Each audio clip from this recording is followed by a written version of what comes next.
કે 5 પાંડવો કુરુક્ષેત્રમાં યુદ્ધ થયું, બધા જ કૌરવોનો નાશ થયો છે. બધા જ પાંડવોને 6 નારાયણ આ 6 જણા બચ્યા છે. અને હારો જુગારી બમણું રમે એમ અસ્વસ્થામાં 5 પાંડવોનો નાશ કરવા, આ પૃથ્વીને નપાંડવી કરવા નીકળ્યા. કોઈ પણ પાંડવ જીવતો ન રહે આવો પ્રયત્ન કરી, પ્રયાસ કરી અને અસ્વસ્થામાં 5 પાંડવોને મારવા નીકળ્યા છે.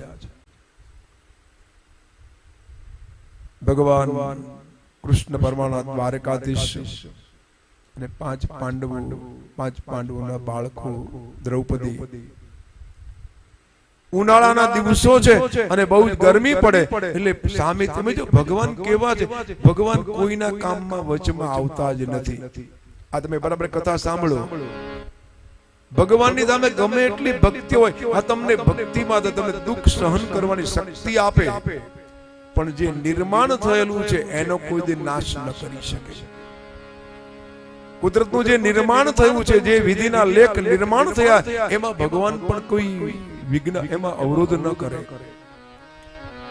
એટલે ભગવાનને ખબર હતી કે ભાઈ અસ્વસ્થતામાં આવશે. રાત્રિનો સમય, બહુ જ અકળામણ થાય એવી ગરમી, અને ભગવાન કૃષ્ણે પાંડવોને કહ્યું છે, ધર્મરાજ હાલ આપણે બધા જ શ્રી યમુનાજીમાં સ્નાન કરવા જઈએ. 5 પાંડવ 6 નારાયણ શ્રી યમુનાજીમાં સ્નાન કરવા જાય. પર્ણકુટીમાં 5 પાંડવોના 5 દીકરાઓ છે, યુવાન છે એટલે કુમાર કહેવાય. પિતાજી છે નહીં એટલે દ્રૌપદીને પૂછ્યું, માં અમે 12 આંગણામાં સૂઈએ? દ્રૌપદી હા પાડી. 5 પાંડવ કુમારો પર્ણકુટીના ફળિયામાં સૂતા છે. કાળ, કર્મ અને સ્વભાવને વશ બનેલા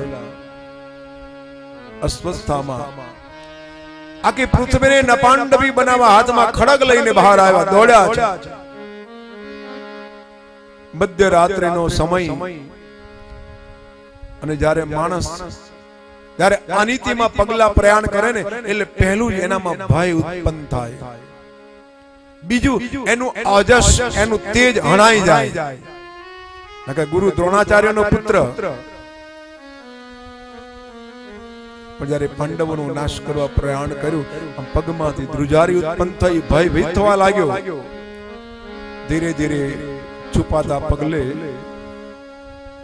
પાંડવોની પર્ણકુટી પાસે પહોંચ્યા. જોયું તો 5 બાળકો સૂતા છે, ચહેરો મુખ દેખાય નહીં.